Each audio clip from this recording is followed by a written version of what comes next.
1,000 years ago, over 100,000 man-made earthen mounds graced the North American landscape east of the Mississippi River, and some to the west. Some were conical, peaked burial mounds. Others flat-topped, designed to support pole buildings, while others had been formed as effigy mounds in the shape of animals, both common and extinct.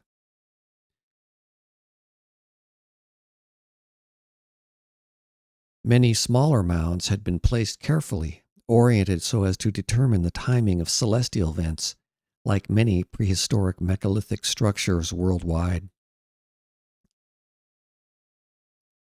Most of the mound sites had been places of habitation, often located near a river, but a few large earthworks seem to have been dedicated ceremonial centers like Poverty Point in Louisiana. We do not know what the people living there called their cities, towns, and villages, but they were certainly the ancestors of the present-day Native Americans. Linguists claim there were 600 languages in the Americas, many from 5 to 7 language groups, and others completely unrelated. Archaeologists have divided ancient America into different time periods, but more importantly for our study, different cultural periods. The dates they present do vary depending on which university one is using for a reference. The Adena culture built mounds for 1,000 years, from 1000 BC to 0. The Hopewell culture built mounds for 700 years, from 200 BC to 500 CE. That was followed by a 500-year lull in mound building. Then, the Mississippian cultures built mounds for 300 years from 1000 CE to 1300 CE. No one knows how old some of the stone structures found in North America are.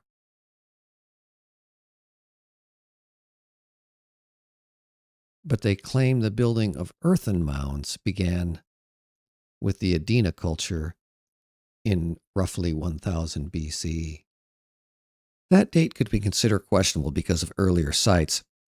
The Lower Jackson Mound near Poverty Point in Louisiana dates back thousands of years earlier. One way or another, the Adena culture flourished until about year 0 and produced some very interesting artifacts that I will be showcasing in a special video. Many Adena sites were clustered in Ohio. In the same area were many Hopewell sites. Hopewell culture began all over the East prior to the dissolution of the Adena peoples, so they must have lived near one another for 100 or 200 years or so and shared cultures. They did both build mounds. They did both smoke pipes and more. The Hopewell culture flourished and built mounds for 700 years until 500 AD. What followed was a dramatic decline in population for 500 years across North America. That was followed by a worldwide warming period, during which time Native Americans began to cultivate maize.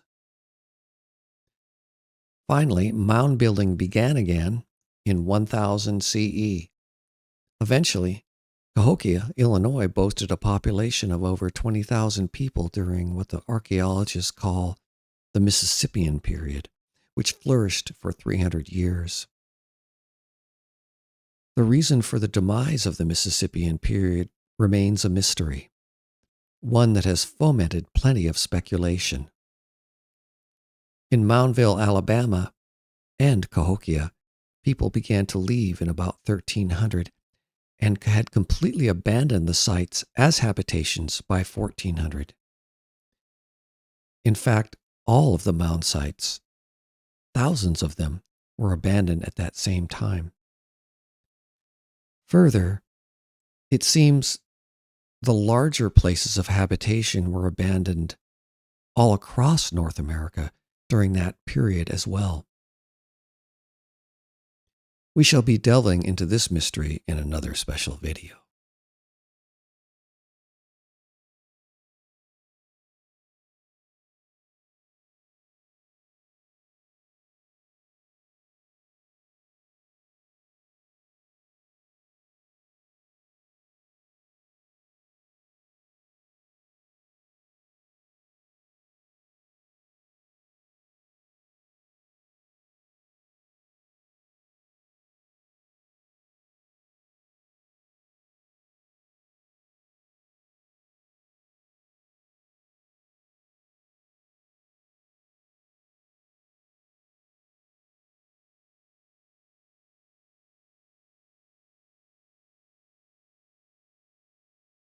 The Hopewell peoples flourished in eastern North America until 500 AD.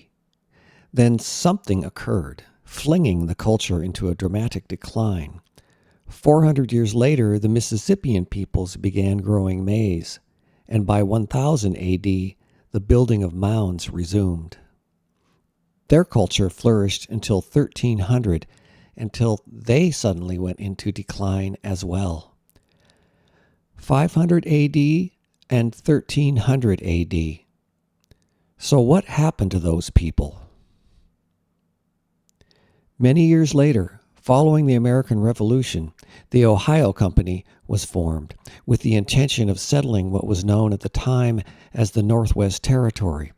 A deal was made with the fledgling U.S. government. Some of the settlers were former soldiers that had not received compensation for serving in the war. The company sent surveyors to find the best possible land for an initial settlement. They chose a site near the junction of two rivers, only to realize that it had served as an important place of habitation long before. On the other side of the river rose a huge mound, over 30 feet in height, and on an elevated plain of more than 90 acres were earthworks in direct lines, squares, and elevated mounds. The pioneers discerned that the mounds were very old after finding an oak tree that was over 3 feet in diameter growing on one. When Manasseh Cutler, the originator of the Ohio Company, met Corn Planter, the 81-year-old Seneca chief, he asked the chief if he knew about the origins of the mounds. Corn Planter admitted he did not know who made them or for what purpose. For the most part, Native Americans had no written languages, rendering their oral traditions very strong. Traders traveled widely and brought news and tales. Tribal elders cherished and often told the old stories. What would it take for a culture like that to completely forget what had happened 5 centuries before? A disconnect.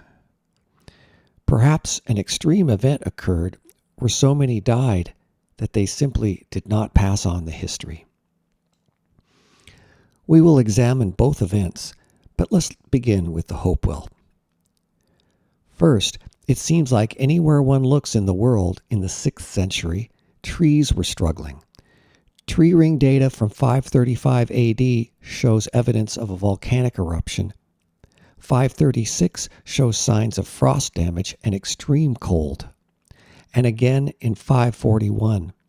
These were the worst years for trees in the past 2 millennia.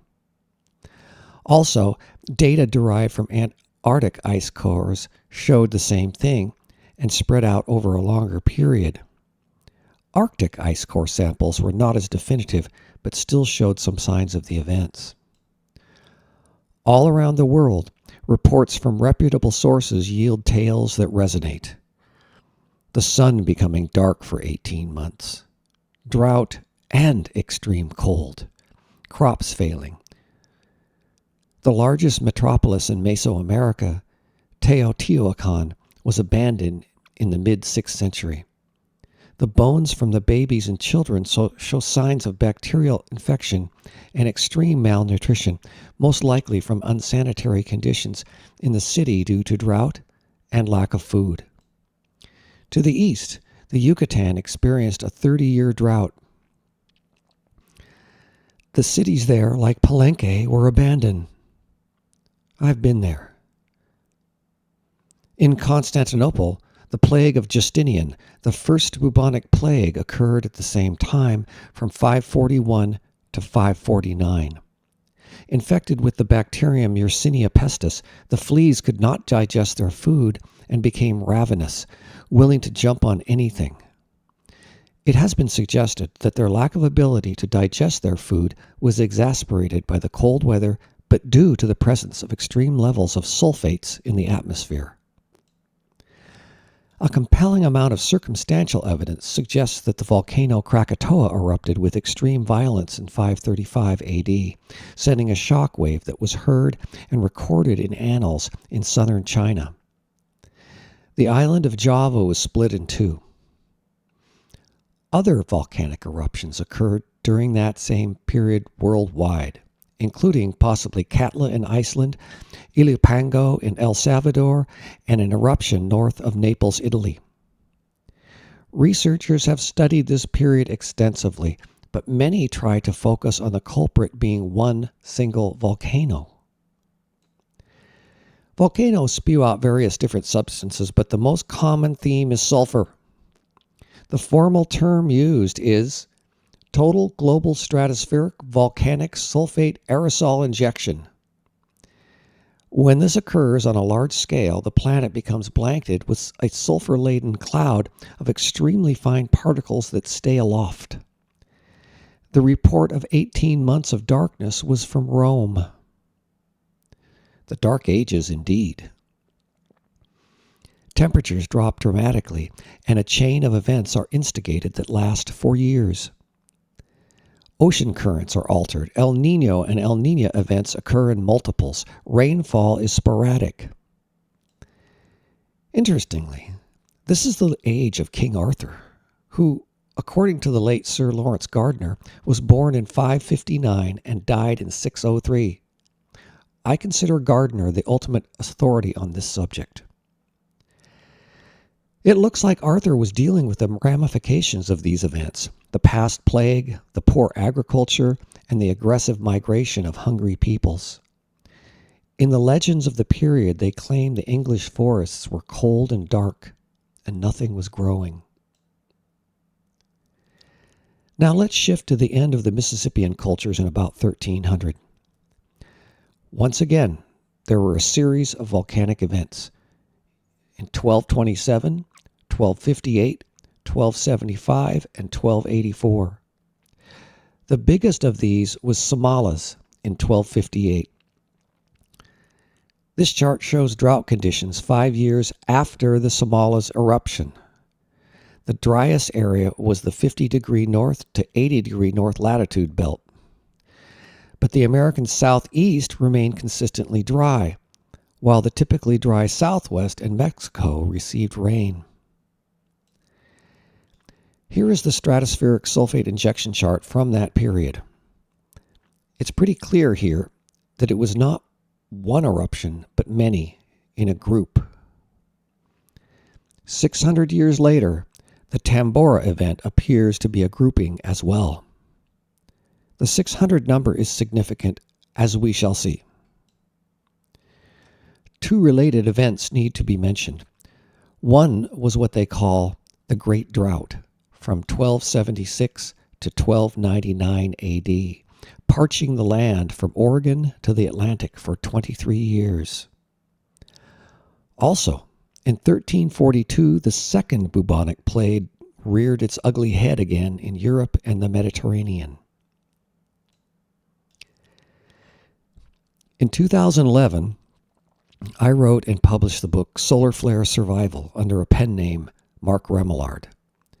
The book is still viable today as a primer on the potential dangers of our sun at about the 8th grade science level. While I was studying, the sun produced a powerful M-class solar flare, and 18 hours later, a series of large earthquakes occurred south of Japan. 18 hours is the typical time it takes for the plasma from a coronal mass ejection to reach Earth. Right on its heels, a more powerful X-class flare occurred, and 18 hours later, boom. The big quakes occurred off the east coast of Japan. The timing of both flares and both quakes was far too coincidental. In ignorance, but with an open mind, I asked the simple question, do solar flares affect earthquakes? That became the title of a chapter. I drew up some charts and left it as an open question. At the time, the U.S. Geologic Service said no, while the American Geophysical Union said maybe. Since that time, the disciplines of heliophysics and geophysics have progressed astronomically. The scientists have learned so much in the last 12 years with hundreds of peer-reviewed papers. Today, the answer to the question is a definite yes. What we are realizing now is that the sun drives earthquakes, volcanic eruptions, and extreme weather events like hurricanes. It's very exciting because we are getting to the point where they can predict these events. The weather forecasters are on the verge of using some of this data. Here's an interesting factoid. Those wispy high-altitude cirrus clouds that turn a lovely pink with the sunset are actually formed by cosmic rays. Well, they look like angels. They are from outer space. Mumbo jumbo, you say?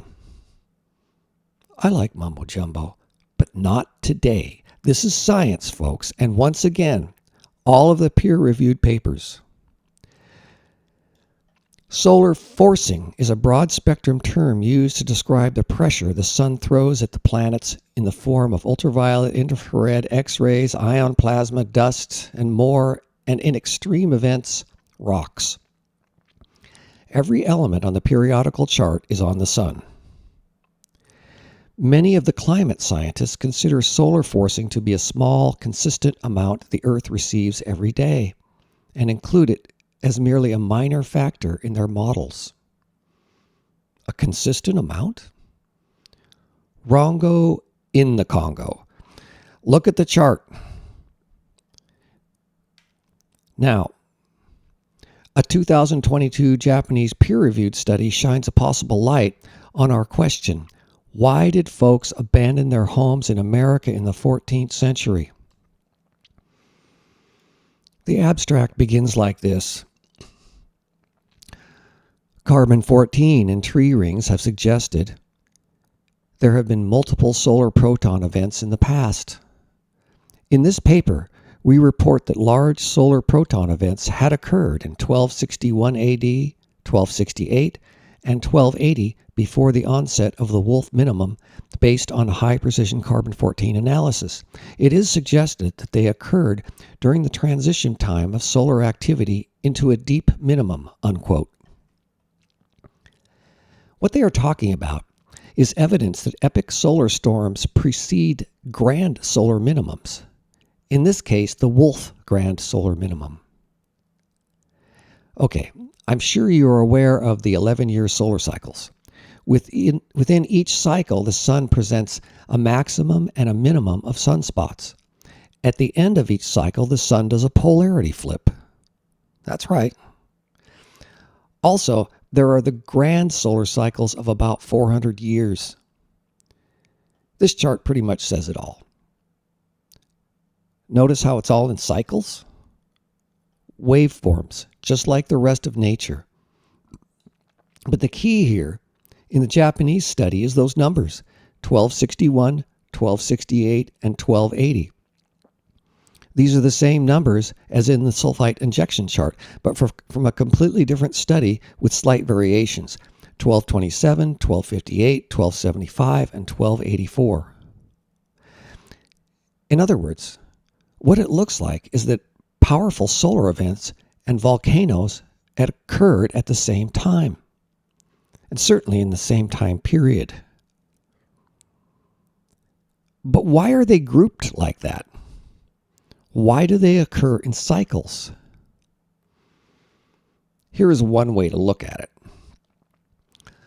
Our galaxy is a donut-shaped, massively undulating magnetic field. Our sun, with its little cadre of planets, swims around the perimeter in a waveform like a snake. The oscillations, or the top and bottom of the snake's wave, causes the solar system to go in and out of the galactic plane. The oscillations are every 12,000 years or so. This results in cyclic fluctuations of the effects of the galaxy's forcing and powerful magnetic field on our solar system.